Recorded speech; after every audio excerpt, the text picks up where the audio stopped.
Today we're going to try to cover Romans chapter 2, at least put a perspective and give you enough keys that you can read Romans chapter 2 and understand it. We concluded in Romans chapter 1 with verses 16 and 17.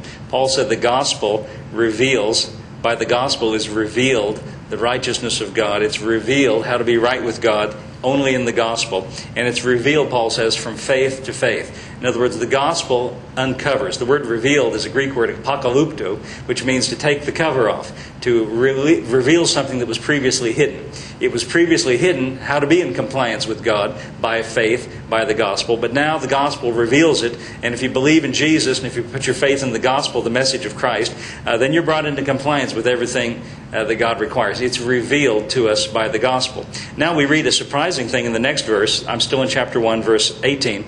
He says, "For the wrath of God is revealed from heaven against all ungodliness and unrighteousness of men who hold the truth in unrighteousness." Literally, who suppress the truth by their unrighteousness. Now, why does Paul immediately switch gears after telling us about the gospel and how we're right with God by believing in the gospel? Righteousness by faith is revealed by the gospel. Why does he switch gears and say the wrath of God is revealed?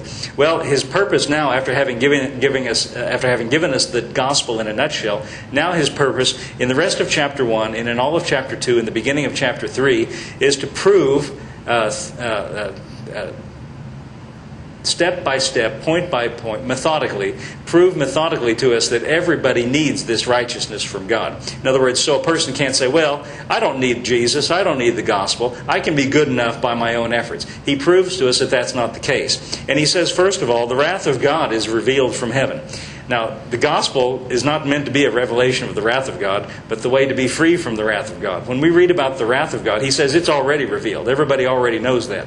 When you read the expression, the wrath of God, anywhere in your New Testament, in your King James Bible, wrath of God, that expression does not mean that God's angry. It does not mean that he's emotionally out of control and he's pulling out his hair and steam's coming out of his ears and he's really angry. It doesn't mean that at all. Wrath simply means, it's a judicial term, which means the punishment that's due to ungodliness. The punishment's already revealed. In other words, everybody already knows that they're due for punishment because of their sins.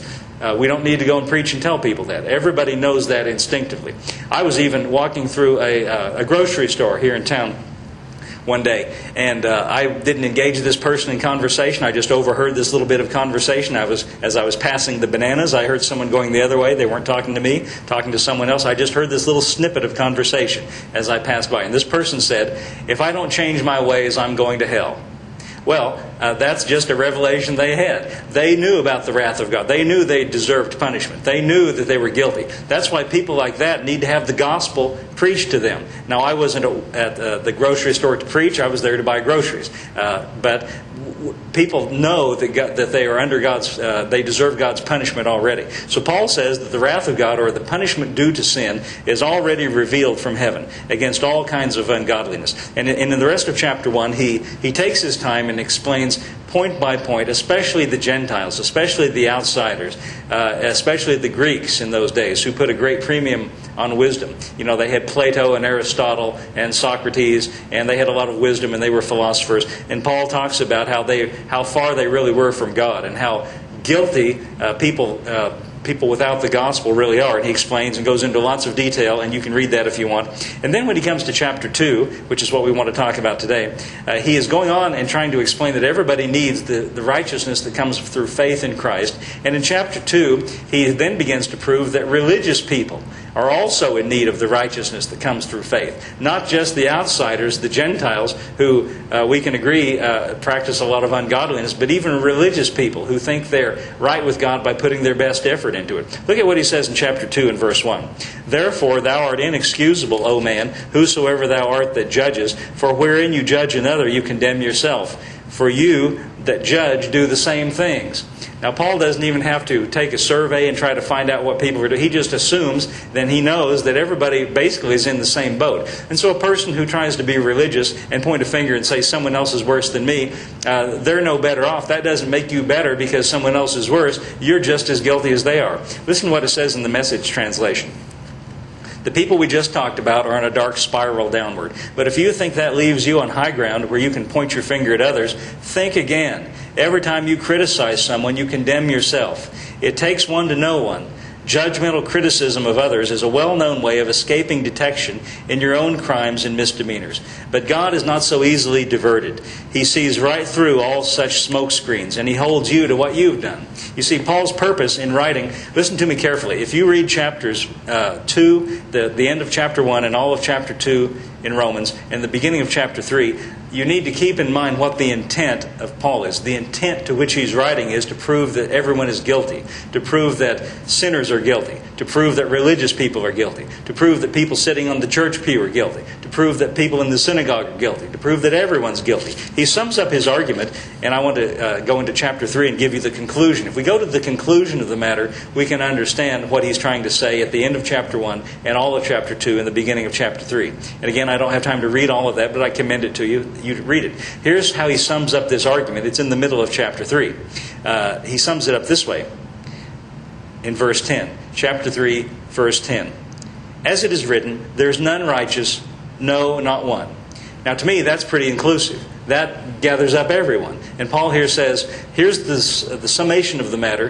Here's the conclusion of what I've been saying. Everybody needs this righteousness that comes by faith in Christ because there's none righteous, humanly speaking. There's none righteous, no, not one. That means I'm not righteous. That means you're not righteous. That means the neighbor down the street's not righteous. That means your favorite television preacher is not righteous. That means nobody's righteous. That means nobody's good enough. Nobody measures up except Jesus Christ, and you get His righteousness by believing in Him. That's why everybody needs what Paul is preaching about, the gospel that reveals the righteousness of God. He says, there's no one righteous, no, not one. There's none that understands. There's none that seeks after God. They're all gone out of the way. They're altogether become unprofitable. There's none that doeth good, no, not one. Their throat is an open sepulchre. With their tongues they've used deceit. The poison of asps is on their lips, whose mouth is full of cursing and bitterness. Their feet are swift to shed blood. Destruction and misery are in their ways. The way of peace they have not known. There's no fear of God before their eyes.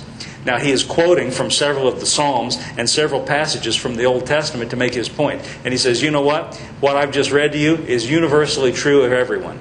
No matter how hard you work, no matter how much effort you put into it, everybody is guilty. And everybody is guilty alike. You know, in our town there's a prison, and I go out and minister at the prison. We have a Sunday night church service, and when I first began to go to the prison, I went with a dear brother of ours who's gone to be with the Lord, a man named Merlin Booty, and he was much older. He was about 77 years old at that time, and he lived outside of town. And after we would conclude our Bible study at the prison, he would drive home and he'd stop at a convenience store to get a soft drink. And so he had his badge that we have to get into the prison, his volunteer's badge. He forgot to take it off, and he went into this convenience store, and the lady behind the counter, when he was paying for his soft drink, she saw his badge, and she said, "Hey, what's that right there?" And he said, "Well, that's my badge. I'm a volunteer. I hold a Bible study out at the prison." And when he said that, she puffed up and got all puffy and haughty, and she said, "Well," she said, "I'll tell you one thing, those guys are getting exactly what they deserve." And he said to her, now I wouldn't say this, I'm not this brave, but he said to her, "Well, I hope you don't get what you deserve." You see, he was making the same point that Paul is making here. When you condemn someone else, you're also guilty. So you and I, we might say somebody else is worse than I am, and that might be true, but none of us measures up to God's righteousness. Every one of us, you and me and everyone on planet Earth, we all need the righteousness which comes as a free gift, the right standing, the being in compliance with God that comes purely through faith in Jesus Christ.